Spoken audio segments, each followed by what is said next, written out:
This is no ordinary battery facility. Inside are piles of used and faulty EV batteries, many of which will function again, re-entering electric vehicles after Spears New Technology rebuilds the ones they can and salvages critical minerals from the rest. It's fantastic that you can drive an electric vehicle knowing that at the end of the life of that battery pack, the ingredients will be reused in a new battery pack and a new electric car. And that we really want to play a role in. Dozens of electric vehicles are scheduled to debut in 2024, and over 300 million EVs are expected to be on the world's roads by 2030. Tesla, Volvo, and GM are just a few companies leading the way towards electrification. But with any new technology comes new problems to tackle. If you're going to call yourself a green company, you don't want your batteries piling up in junkyards. The volume of recycling is hotly debated right now.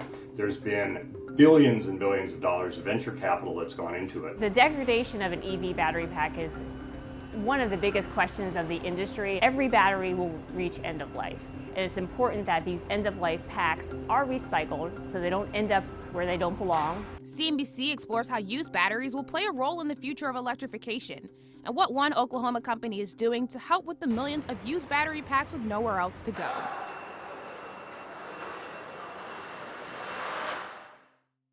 The American EV market is small in comparison to operations in China and Europe. In 2021, the U.S. accounted for less than 10% of new global EV registrations, while China accounted for 50% and Europe came in at 35%. When it comes to EV batteries, China accounts for over 70% of global production capacity, leaving the U.S. heavily dependent on imports from battery minerals. The life cycle of an EV battery really starts when minerals are extracted from the earth, and those minerals are used to produce an EV battery cell. The critical minerals that go into EV batteries include lithium, cobalt, manganese, nickel, and graphite.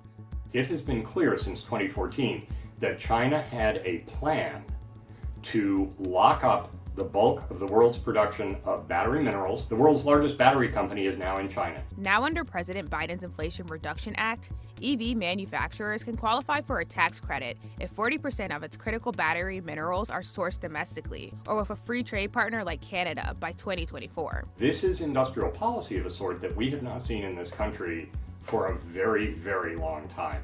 In theory, a certain percentage of the battery minerals has to come from a small list of countries. The battery, the cell, the processing, all of that has to be done onshore, and the car has to be built in the U.S. Sourcing minerals domestically is necessary to keep up with new regulations.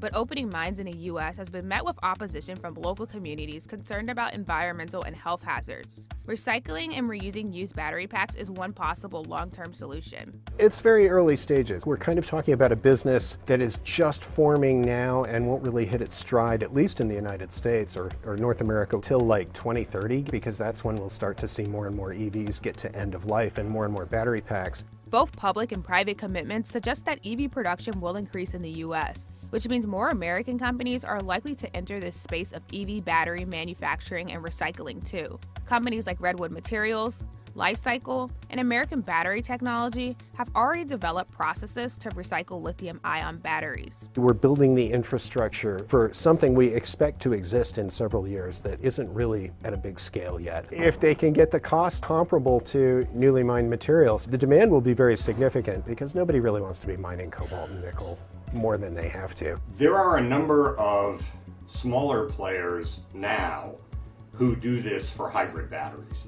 And I fully expect them to expand into battery electric vehicle batteries. They're correspondingly more valuable, and you can probably make more money servicing a dead battery electric vehicle than a dead hybrid.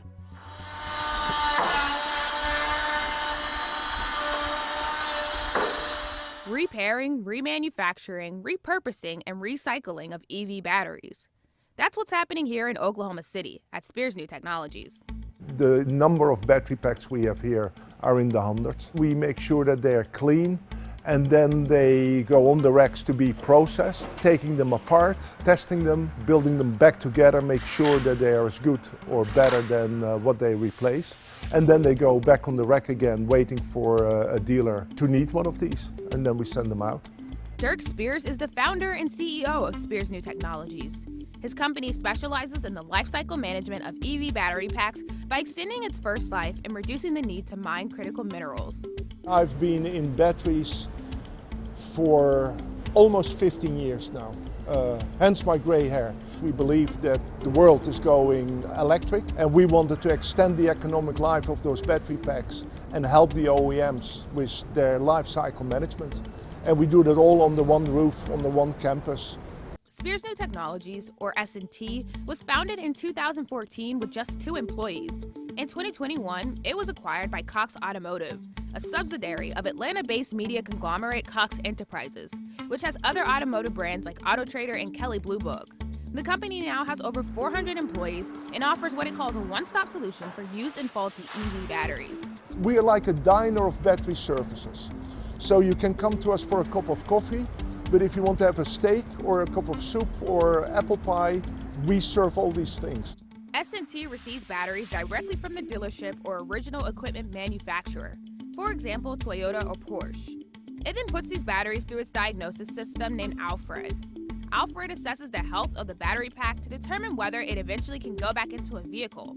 To get there, it can be repaired to operational conditions, remanufactured to original factory standards, or refurbished and upgraded to current factory standards. Otherwise, S&T can repurpose it for a second life, usually energy storage. And if the pack is truly at its end of life, S&T will recycle it as a last resort. The result of our mechanical shredding process concludes with byproducts that are captured in these large super sacks here. These super sacks contain the byproducts of plastics, aluminum and copper foils, as well as black mass.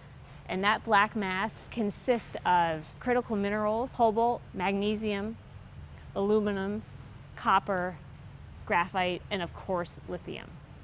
In addition to its headquarters in Oklahoma City, S&T has facilities in Las Vegas and Detroit, with plans to expand to the East Coast. It also has operations abroad in the Netherlands and plans to open in the UK soon. But being centrally located in the US is key for its business model. We need to be where our customers are.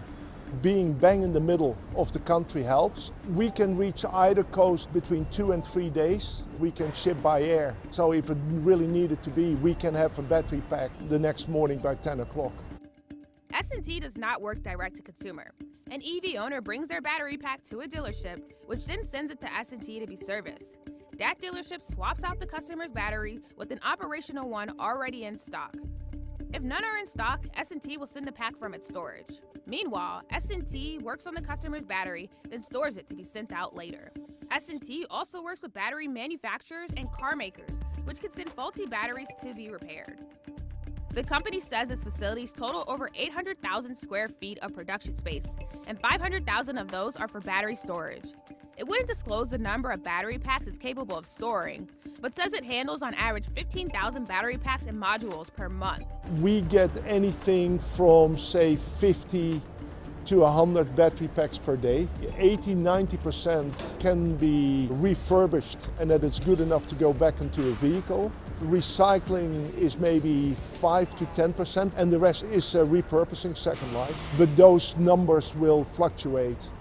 Repurposed battery packs can be reused in non-vehicle applications such as energy storage for solar panels and power grids. Because the industry is so new, I think we're squarely focused on providing end-to-end lifecycle management for every battery that comes to our operation. Since its inception, S&T says it's serviced more than 240,000 packs, and more than 50,000 have been repaired, refurbished, or remanufactured. It's recycled 3,000 packs. If you look at the EV market, and if you take Tesla out, we probably have 60, 65, 70% of that market, of the non-Tesla electric vehicle OEMs. So that's a lot. GM, Ford, Stellantis, Porsche, Volkswagen, Nissan, Toyota, Volvo. We keep adding to the list. And when asked why they don't work with one of the most recognizable brands in the EV industry? No, they always do they like to do their own stuff. They're a little bit like Apple.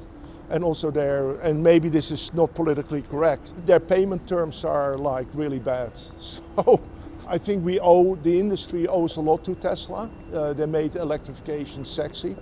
When I think about the future of EV battery recycling specifically, I see it as an increasingly competitive space, but at the same time there's a bit of a mismatch of maybe more supply and capacity around EV battery recycling than demand, because we're just riding this first wave of electric vehicles who could be on the road for 10 plus years.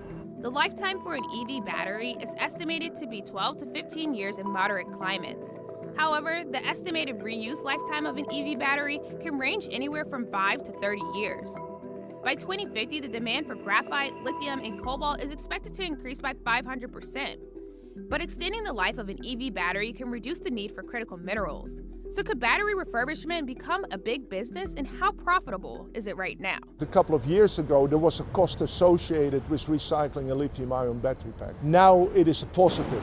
If you give me a lithium-ion battery pack, I probably will give you money back for it. And that's the beauty of it. The intrinsic value of that battery pack is higher than the cost of recycling. The world has a finite amount of minerals necessary for EV batteries. It's hard not to speculate. Could indefinite recycling and reuse be the future? Absolutely. The circular economy is happening. It's happening right now. It's happening here in Oklahoma City. Why would you get cobalt from Africa or lithium from South America if you can get it here in Oklahoma City? Critical minerals will always be reused. And it's already happening, but the volume is still small, but it will get bigger and bigger. I think we will be mining metals for the balance of my lifetime, but indeed, the hope is as batteries get more powerful, smaller, lighter, and cheaper, with luck, we will need fewer metals. We could get to the point where maybe a significant majority of battery materials are recycled from old batteries, but we need to hit critical mass on EV penetration first. There just aren't enough EVs out there yet, but maybe 10 or 20 years from now there could be. Some critics believe the EV battery recycling business could be booming too quickly, and that the current capacity outpaces demand for this service, at a time when most EV batteries have yet to reach the end of life. The idea, I think, that battery recycling has boomed too soon or peaked too soon feels very short-sighted to me. It's important to point out here that the auto industry works on 5 to 7 year product cycles. The cars through 2025 are already locked down. When we started, everyone thought that we were nuts, and we were, but we made the right call on the market. We didn't get carried away. We didn't have a lot of money to waste. We always had a focus on making the business work and make it profitable, and that's what we did. While S&T is one of the pioneers of this space, like-minded companies like American Battery Technology are not far behind, developing new ways to domestically source metals. We're building in anticipation. I don't know if it's boomed too soon. This is all new. It is an emerging space. We are all figuring out together how to do it. Some ideas will be winners, some ideas will be losers. Some businesses will be winners, some businesses will be losers. But progress is happening very rapidly. Iteration is happening very rapidly.